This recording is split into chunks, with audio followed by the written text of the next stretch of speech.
Welcome back to Xylem learning. ഞാൻ നിങ്ങളുടെ സ്വന്തം മിദ്ലാംസാണ്. മക്കളെ, നിങ്ങളെല്ലാവരും ആൽക്കഹോൾ, ഫീനോൾസ് ആൻഡ് ഈതേഴ്സ് എന്ന് പറയുന്ന ചാപ്റ്റർ നമ്മൾ വൺ ഷോർട്ട് റിവിഷൻ കഴിഞ്ഞു അല്ലേ.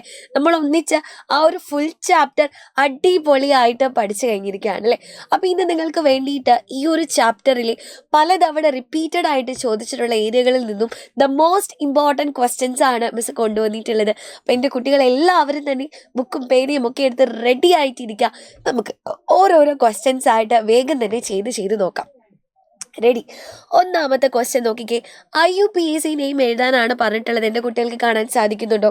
സോ ബേസിക്കലി ഇതിലൊരു OH ഗ്രൂപ്പ്, ഫങ്ഷണൽ ഗ്രൂപ്പ് വന്നിട്ടുണ്ട് അല്ലേ. അപ്പോൾ ഇതൊരു ആൽക്കഹോൾ ആണ് എന്ന് പറയാം. അതുപോലെ അപ്പം നമ്മൾ നോമൻക്ലേച്ചർ ചെയ്യുമ്പോൾ നമ്മൾ എന്താ ശ്രദ്ധിക്കേണ്ടത്? ഏറ്റവും കൂടുതൽ കാർബൺ ആറ്റം ഉള്ളതായിരിക്കണം നമ്മുടെ പേരൻറ്റ് ചെയിൻ എന്ന് പറയുന്നത്. സോ ഞാനിവിടെ പേരൻറ്റ് ചെയിനായിട്ട് എടുക്കാൻ പോകുന്നത് ഇവനെയാണ്. ഇവനെ ഞാൻ പേരൻറ്റ് ചെയിനായിട്ട് അങ്ങ് എടുക്കാനായിട്ട് പോവാണ് കേട്ടോ. എടുത്തു കഴിഞ്ഞിട്ടുണ്ട്. ഇനി നോക്കിക്കേ എൻ്റെ കുട്ടികളെ, നോക്കിക്കേ. ഇനി നമുക്ക് നമ്പർ ചെയ്യണം. നമ്പർ ചെയ്യുമ്പോൾ നമ്മൾ ശ്രദ്ധിക്കേണ്ട കാര്യം എന്താ?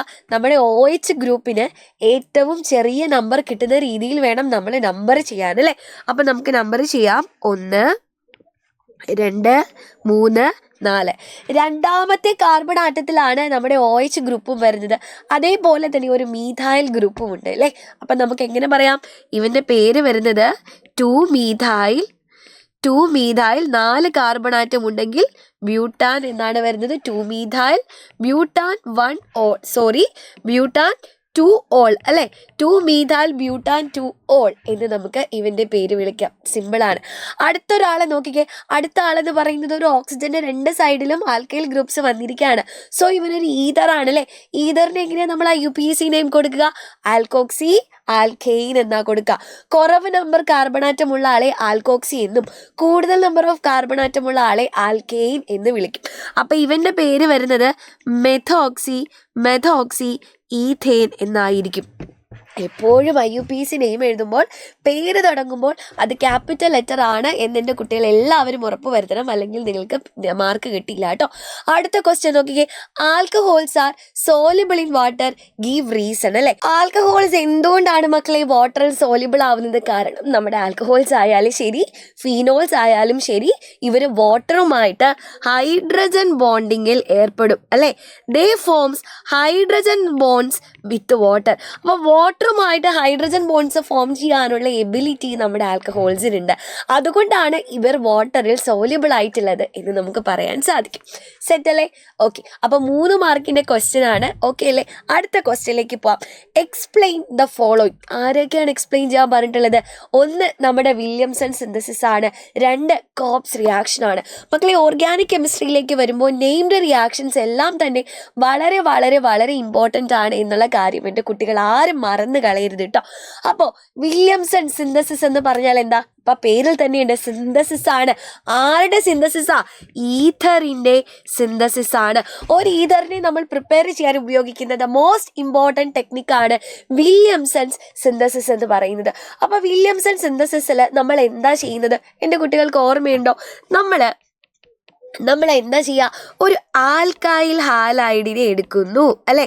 ഒരു ആൽക്കൈൽ ഹാലൈഡിനെ എടുത്ത സോഡിയം ആൽക്കോക്സൈഡുമായിട്ട് ട്രീറ്റ് ചെയ്യുകയാണ് നമ്മൾ ചെയ്യുന്നത് അല്ലേ. ഒരു ആൽക്കൈൽ ഹാലൈഡിനെ എടുത്ത സോഡിയം ആൽക്കോക്സൈഡുമായിട്ട് ട്രീറ്റ് ചെയ്യുമ്പോൾ നമുക്ക് ഈഥറിനെ കിട്ടും. ഈ ഒരു പ്രോസസ്സിനെയാണ് നമ്മൾ വില്യംസൺസ് സിന്തസിസ് എന്ന് പറയുന്നത്. അപ്പോൾ ആൽക്കൈൽ ഹാലൈഡിനെ ഞാൻ RX എന്ന് സൂചിപ്പിക്കുന്നു. സോഡിയം ആൽക്കോക്സൈഡിനെ ഞാൻ RONA എന്ന് സൂചിപ്പിക്കുന്നു. എന്താ മക്കളെ ഇവിടെ സംഭവിക്കുക? നമ്മുടെ ആൽക്കൈൽ ഹാലൈഡിൻ്റെ കയ്യിലുള്ള Xും സോഡിയം ആൽക്കോക്സൈഡിൻ്റെ കയ്യിലുള്ള NAയും കൂടെ ചേർന്നിട്ട് NaX പുറത്തേക്ക് പോകും അല്ലേ. എന്നിട്ട് ബാക്കിയുള്ള ROയും Rഉം ചേർന്ന് ഈഥറായിട്ട് മാറും. ഇതാണ് ബേസിക്കലി നമ്മുടെ വില്യംസൺ സിന്തസിസ് എന്ന് പറയുന്നത്.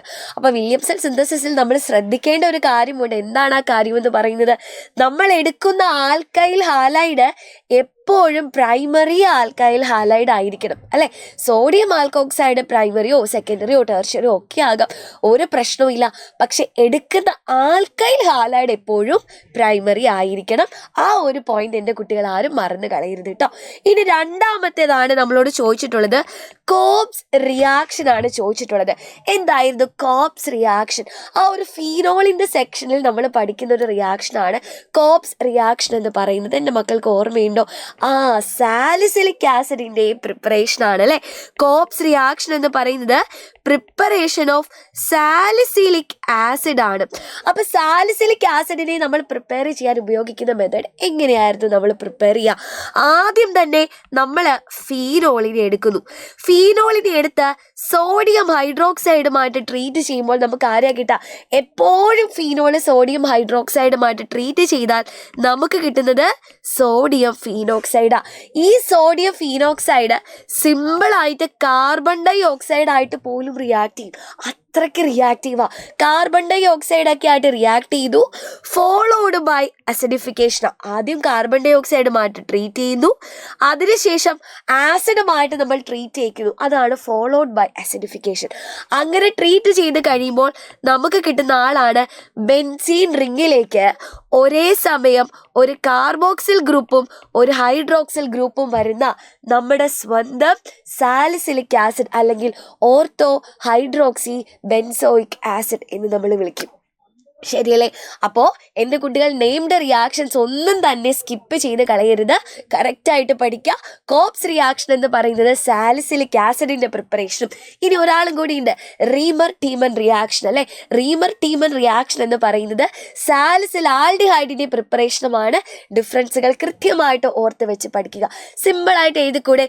അടുത്ത ക്വസ്റ്റ്യനിലേക്ക് നമുക്ക് വേഗം തന്നെ പോവാം അല്ലേ. അടുത്ത ക്വസ്റ്റ്യൻ എന്താണ് മക്കളെ? നോക്കിക്കേ. അടുത്ത ക്വസ്റ്റ്യൻ ആണ്, name the product formed when phenol is treated with the following reagent. അപ്പോൾ ഫീനോളിനെ എടുക്കുന്നു, താഴെ തന്നിട്ടുള്ള ആൾക്കാരുമായിട്ട് നമ്മളൊന്ന് റിയാക്ട് ചെയ്യിക്കാൻ പോവാം. നമുക്ക് കിട്ടുന്ന പ്രോഡക്റ്റുകൾ ഏതൊക്കെയാണ് എന്ന് കൃത്യമായിട്ട് പറയണം മക്കളെ. ഫീനോളിനെ ബ്രോമിൻ വാട്ടറുമായിട്ട് ട്രീറ്റ് ചെയ്താൽ എന്താ കിട്ടുക? ഓർമ്മയുണ്ടോ? ഫീനോളിൻ്റെ ഇലക്ട്രോഫിലിക് സബ്സ്റ്റിറ്റ്യൂഷൻ ആണ് അല്ലേ. അതിലെ ഹാലജനേഷനെ പറ്റിയിട്ടാണ് നമ്മൾ ഇവിടെ പറയുന്നത്. അതായത് നമ്മൾ ഫീനോളിനെ എടുത്തിട്ട് ഹാലജനുമായിട്ട് ട്രീറ്റ് ചെയ്യുന്നു. എസ്പെഷ്യലി ബ്രോമിനേഷനാണ് നമ്മൾ നടത്തുന്നത്. Bromine in carbon disulphide ആണെങ്കിൽ നമുക്ക് കിട്ടുന്നത് ഓർത്തോ പാരാ സബ്സ്റ്റിറ്റ്യൂട്ട്സ് ആയിരിക്കും. പക്ഷെ അതേസമയം ഫീനോളിനെ ബ്രോമിൻ വാട്ടറായിട്ട് നമ്മൾ ട്രീറ്റ് ചെയ്യുകയാണെങ്കിൽ നമുക്ക് കിട്ടുന്നത് 2,4,6 സബ്സ്റ്റിറ്റ്യൂട്ട്സ് ആയിരിക്കും അല്ലേ. അപ്പം നമുക്ക് എഴുതാം, നമ്മളിതാ ഫീനോളിനെ എടുക്കുന്നു. ഫീനോളിനെ എടുത്തതിന് ശേഷം ബ്രോമിൻ ഇൻ വാട്ടർ അല്ലേ. ബ്രോമിൻ വാട്ടറുമായിട്ട് ട്രീറ്റ് ചെയ്യിച്ചു കഴിഞ്ഞാൽ നമ്മുടെ സ്വന്തം ഫീനോളിൻ്റെ മിസ് വരയ്ക്കട്ടെ. ഫീനോളിൻ്റെ രണ്ടാമത്തെ പൊസിഷനിലും 4ാമത്തെ പൊസിഷനിലും 6ാമത്തെ പൊസിഷനിലും ബ്രോമിൻ കയറിയിരിക്കുന്നു. അങ്ങനെ നമുക്ക് കിട്ടുന്ന ആളാണ് 2 ആരെയാ മക്കളെ കിട്ടുക? 2,4,6 ട്രൈബ്രോമോഫീനോളിനെ നമുക്ക് കിട്ടും അല്ലേ. 2,4,6 ട്രൈബ്രോമോഫീനോളാണ് നമുക്കിവിടെ പ്രോഡക്റ്റ് ആയിട്ട് കിട്ടുന്നത്. സിമ്പിളാണ്, ഒന്ന് ഓർത്തിരുന്നാൽ കൃത്യമായിട്ട് നമുക്ക് ആൻസർ ചെയ്യാവുന്നതേ ഉള്ളൂ. ഇനി അടുത്തത് സിങ്ക് ഡസ്റ്റുമായിട്ടുള്ള റിയാക്ഷനാണ്. സിങ്ക് ഡസ്റ്റുമായിട്ട് റിയാക്ട് ചെയ്ത് കഴിഞ്ഞാൽ എന്താ സംഭവിക്കുക? സിങ്ക് ഡസ്റ്റുമായിട്ട് റിയാക്ട് ചെയ്ത് കഴിഞ്ഞാൽ നമ്മുടെ ഫീനോളിൻ്റെ കേസിൽ കാർബൺ ഓക്സിജൻ ബോണ്ട് ബ്രേക്ക് ചെയ്യുന്ന ഒരേ ഒരു റിയാക്ഷനാണ് സിങ്ക് ഡസ്റ്റുമായിട്ടുള്ള റിയാക്ഷൻ എന്ന് പറയുന്നത്. സോ നമ്മുടെ ഫീനോള് മക്കളെ നോക്കിക്കേ, നമ്മുടെ ഫീനോള് സിങ്ക് ഡസ്റ്റുമായിട്ട് ട്രീറ്റ് ചെയ്ത് കഴിഞ്ഞാൽ എന്താ സംഭവിക്കുക? സിമ്പിളാണല്ലേ. ഫീനോള് നേരെ തന്നെ ബെൻസീനായിട്ട് മാറും. ആരായിട്ട് മാറി? ബെൻസീനായിട്ട് മാറുന്നതായിരിക്കും. ഇനി അടുത്തത് ആരാണ് മക്കളെ തന്നിട്ടുള്ളത്? കോൺസെൻട്രേറ്റഡ് നൈട്രിക് ആസിഡ് ആണ്. ഇതും ഇലക്ട്രോഫിലിക് സബ്സ്റ്റിറ്റ്യൂഷനിൽ നമ്മൾ പഠിക്കുന്ന മറ്റൊരു റിയാക്ഷൻ ആണ് അല്ലേ. അപ്പോൾ ഡൈല്യൂട്ട് നൈട്രിക് ആസിഡ് ആണെങ്കിൽ നമുക്ക് ഓർത്തോ പാരാ സബ്സ്റ്റിറ്റ്യൂട്ട്സിനെയും, കോൺസെൻട്രേറ്റഡ് നൈട്രിക് ആസിഡ് ആണെങ്കിൽ നമുക്ക് കിട്ടുന്ന പ്രോഡക്റ്റുകൾ എന്ന് പറയുന്നത് ഏതാണ്? 2,4,6 ട്രൈനൈട്രോഫീനോൾ അല്ലെങ്കിൽ പിക്രിക് ആസിഡിനെയാണ് കിട്ടുന്നത്. സോ നമുക്കിവിടെ ഫീനോളിനെ എടുക്കാം, നമ്മൾ എന്താ ചെയ്യുന്നത്? കോൺസെൻട്രേറ്റഡ് HNO3, കോൺസെൻട്രേറ്റഡ് നൈട്രിക് ആസിഡുമായിട്ട് നമ്മൾ ട്രീറ്റ് ചെയ്യുകയാണ് അല്ലേ. അങ്ങനെ കോൺസെൻട്രേറ്റഡ് നൈട്രിക് ആസിഡുമായിട്ട് ട്രീറ്റ് ചെയ്യുമ്പോൾ നമ്മുടെ ഫീനോളിൻ്റെ 2ാമത്തെ പൊസിഷനിലും 4ാമത്തെ പൊസിഷനിലും 6ാമത്തെ പൊസിഷനിലും നൈട്രോ ഗ്രൂപ്പ് കയറിയിരിക്കുന്നു. ഇങ്ങനെ നമുക്ക് കിട്ടുന്ന ആളാണ് പിക്രിക് ആസിഡ് എന്ന് പറയുന്നത്. ആരെയാ മക്കളെ കിട്ടുക? നമുക്ക് പിക്രിക് ആസിഡിനെ പ്രോഡക്റ്റ് ആയിട്ട് കിട്ടും. അപ്പം എൻ്റെ കുട്ടികൾക്ക് ഏകദേശമൊക്കെ ഒരു ഐഡിയ കിട്ടിയിട്ടുണ്ടാവും എങ്ങനെയാണ് ക്വസ്റ്റ്യൻസ് വരുന്നതെന്നല്ലേ. അങ്ങനെയാണെങ്കിൽ നിങ്ങൾക്ക് കമൻറ്റ് ചെയ്യുന്നതിന് വേണ്ടി ഞാനൊരു ക്വസ്റ്റ്യൻ കൊണ്ടുവന്നിട്ടുണ്ട്. How is phenol manufactured industrially? ഈ ഒരു ക്വസ്റ്റ്യൻ്റെ ആൻസർ എൻ്റെ കുട്ടികൾ എല്ലാവരും കമൻറ്റ് ബോക്സിൽ തീർച്ചയായിട്ടും കമൻറ്റ് ചെയ്യുക. അപ്പോൾ ഇതേപോലെ ഇനിയും നിങ്ങൾക്ക് അടിപൊളി ക്വസ്റ്റ്യൻസ് ആയിട്ട് മറ്റൊരു വീഡിയോയിൽ വരുന്നതായിരിക്കും. താങ്ക്